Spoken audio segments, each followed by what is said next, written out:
Bienvenido amigo hermano a este capítulo número 8, el día número 8 de nuestro reto 28 días en Hechos Encendiendo el Legado. Espero te encuentres muy bien y te animo a seguir adelante con este reto.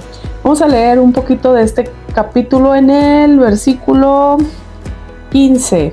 Dice así: los cuales habiendo orado por ellos para que recibieran el Espíritu Santo, porque aún no había descendido sobre ninguno de ellos, sino que solamente habían sido bautizados en el nombre de Jesús. Entonces les imponían las manos y recibían al Espíritu Santo. Mira, este capítulo es un poquito largo, sí habla de varias cosas, pero lo interesante o lo que más me llama la atención de aquí, pues es esta porción de la escritura que ahorita te voy a explicar de dónde viene esta porción de la escritura, porque quiero que veamos el inicio de este capítulo 8 que inicia con Saulo. Dice que Saulo, después de que viene la muerte de Esteban, viene a desencadenar una persecución para la iglesia. Entonces empiezan a perseguir a la iglesia, y uno de los más famosos que perseguía a la iglesia era Saulo de Tarso. Y aquí aparece y dice: y Saulo consentía en su muerte. Dice que Saulo estaba presente mientras asesinaban, ¿verdad?, a Esteban, al primer mártir de la iglesia. Entonces me sorprende porque también dice más adelante en el 3: y Saulo asolaba a la iglesia, y entrando casa por casa arrastraba a hombres y a mujeres y los entregaba en la cárcel. Abrimos el capítulo 8 con la persecución de la iglesia, y dice que Saulo era el principal sicario que andaba ahí detrás de ellos. Así inicia el capítulo número 8, pero ahorita no nos vamos a meter mucho con Saulo, pero sí quiero que lo tomes en cuenta para futuros capítulos. Y entonces dice que se va a Samaria Felipe, uno de los elegidos también para ser parte del liderazgo de la iglesia. Felipe lo mandan a Samaria. Dice que fueron esparcidos por esta persecución.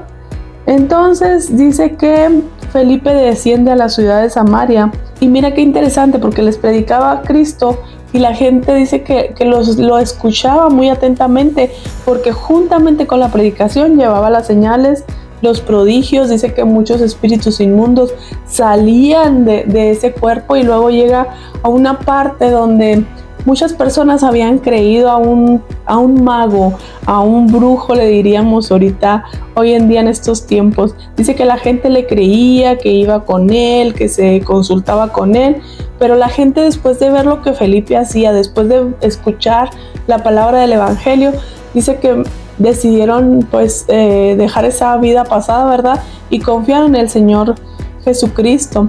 Entonces este mismo Simón Mago también cree en la palabra. Dice que él también se convierte a Cristo, pero lo que es relevante aquí con Simón es que él piensa que ese poder de Dios, porque dice que ahora sí el versículo con el que abrí, dice que llegaron Pedro y Juan, y dice que oraron por ellos, imponiéndole las manos para que recibiesen al Espíritu Santo, y ellos empezaban a recibir al Espíritu Santo. Mira, pon atención en este versículo, porque dice que ellos ya eran creyentes.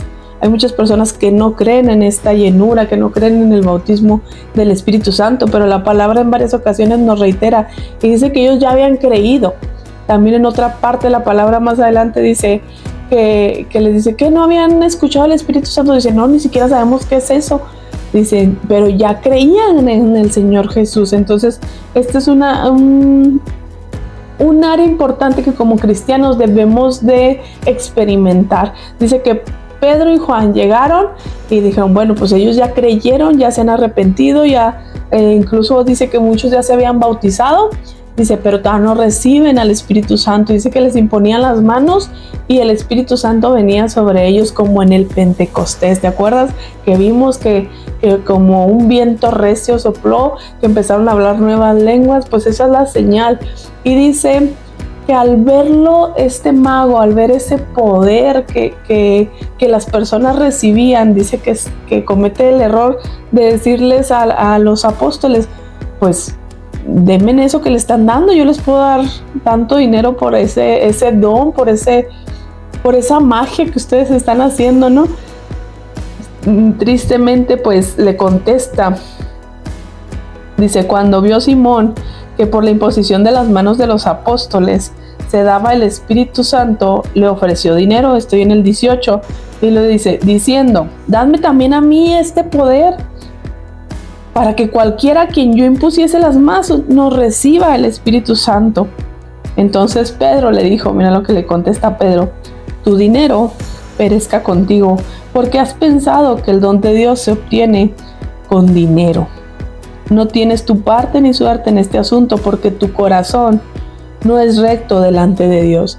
Mira qué tremendo. Yo creo que era algo equivocado. Simón el mago estaba algo equivocado y tenía las intenciones equivocadas, porque a veces queremos, ¿verdad?, los dones para utilizarlos a nuestro favor o para sacarles provecho. Sin embargo, esa no es el verdadero motivo por el cual tú debes de buscar los dones. Los dones nos ayudan, sí.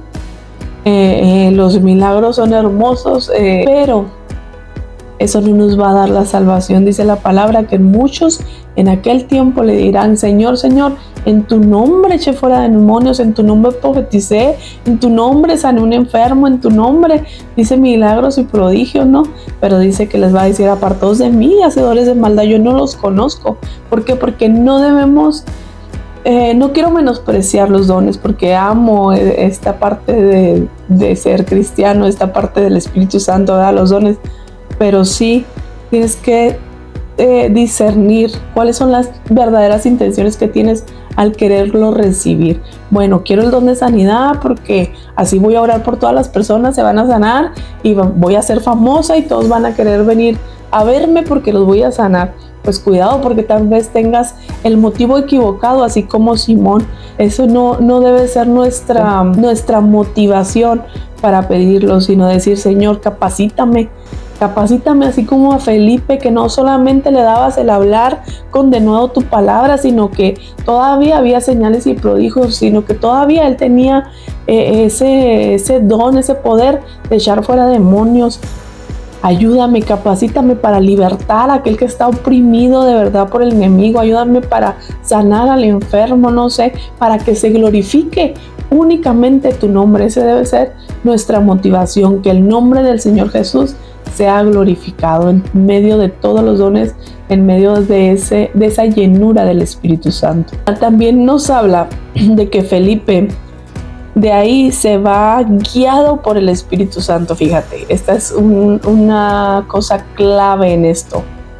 Dice que el Espíritu Santo le dice a Felipe, vete al desierto, y si te vas a encontrar una persona que está leyendo las escrituras, y luego dice que se lo topa, ¿verdad? Va ahí en camino y ve un carro que va andando y ve a un eunuco que está leyendo la palabra, y dice que el Espíritu Santo le dijo, acércate. Todo esto es guiado bajo el Espíritu Santo. La guianza del Espíritu Santo es vital en nuestras vidas. Cuando somos llenos del Espíritu Santo, podemos experimentar aún más palpable su guianza. ¿Cómo te va a guiar? Por medio de su palabra primeramente. No hay nada que te vaya a dar de orden o que te vaya a hacer obedecer que no esté fundado en su palabra. Porque muchos de repente dicen, no, a mí me dijo el Señor que dejara a mi esposa y me casara con otra mujer. Pues como que eso no está bíblicamente hablando, ¿no? Porque la palabra dice que el Señor no le gusta el divorcio, ¿verdad? Que el Señor quiere que las parejas continúen, que sean restaurados sus matrimonios. La guianza del Espíritu Santo siempre va a ser bajo su palabra. Y mira qué importante que el Espíritu Santo lo guía a una persona que ya está lista para recibir su palabra. Esa sea nuestra oración, que Él nos guíe con las personas adecuadas, con aquellos que tienen hambre de verdad de su palabra, porque hay personas que aún no están preparadas, hay personas que aún no han sido convencidas de pecado en su corazón. Entonces que el Señor nos guíe, así como guió a Felipe con este eunuco, y lo dice que le dijo, ¿y entiendes lo que estás leyendo? Dice, pues no, ¿cómo voy a entender si nadie me explica? O sea, dice, yo estaba leyendo y no sé si te ha pasado, ¿verdad? Que empiezas a leer la palabra y dices, pues no entiendo ni papá de lo que está diciendo aquí. Pues así el eunuco decía, bueno, ¿y qué lees? Y dice la palabra que estaba leyendo una porción en Isaías y que decía, dime si esto está hablando de él mismo o de quién está hablando. Decía, como cordero fue llevado al matadero. pero explícame, o sea, ¿quién es este? ¿Qué pasó? Dice que empezando desde esa escritura, desde su necesidad, desde su duda, mira, eso lo podemos usar para evangelizar, ¿eh? Desde su duda, él empezó a predicar y lo llevó a Cristo Jesús. Tú puedes aprovechar la problemática, la duda de la persona para empezar a hablar. Todo nos lleva a Jesús. Que empiezas, no, pues es que yo tengo duda porque, pues ¿cómo que son tres? ¿Cómo que el Espíritu Santo y Dios y todo? Eso te abre la puerta para que empieces a predicar. O una persona que está en necesidad, porque hay personas que de repente se agarran en la calle y que, ¿sabe qué? Es que yo tengo depresión, o ¿sabe qué? Que mi hija está muy mal, se embaraza, tiene presión, se ha querido suicidar, y empiezan a platicarte toda su vida. Desde ahí puedes empezar a predicar y llevarlos a Jesucristo. ¿Sabe que yo sé dónde su hija puede ser libre? ¿Sabe que yo sé que mi Dios puede sanar esa ansiedad, esa depresión? Yo sé que mi Dios puede suplir. No sé, ese es un tip muy bueno de Felipe para empezar a predicar su palabra. Desde su necesidad, desde la necesidad, él empezó a predicar y le empezó a explicar que ese cordero que fue llevado al matadero era nuestro Señor Jesús. ¿Y en qué desencadena todo esto? ¿En qué finaliza esta lección del capítulo número 8? En el bautismo de este eunuco. Dice que en ese momento le dijo, bueno, yo ya creo, ya se me abrieron los ojos, ya sé quién es Jesús, ya me he arrepentido de mis pecados. ¿Qué impide que yo sea bautizado? Y esto es bien importante porque pues muchas iglesias, ¿verdad? O muchas personas van a decir, bueno, ¿y por qué no me bautizan a mí si yo ya creí? Nosotros como pastores, como líderes, necesitamos tener la certeza que verdaderamente has entendido el evangelio, como este eunuco. El eunuco entendió el evangelio. Entonces por eso a veces se da las pláticas prebautismales. No es porque queramos poner trabas o algo. No. Lo que nos interesa es que tú hayas comprendido verdaderamente el evangelio. Lo que nos interesa es que tú comprendas verdaderamente por qué te vas a bautizar, para qué es el bautismo. El bautismo no es para salvación, el bautismo es para dar testimonio. Entonces tenemos que comprender varios aspectos y tenemos que estar bien centrados. Pero el eunuco en ese momento dijo, yo creo que impide que yo sea bautizado. Yo quiero dar testimonio de que he creído.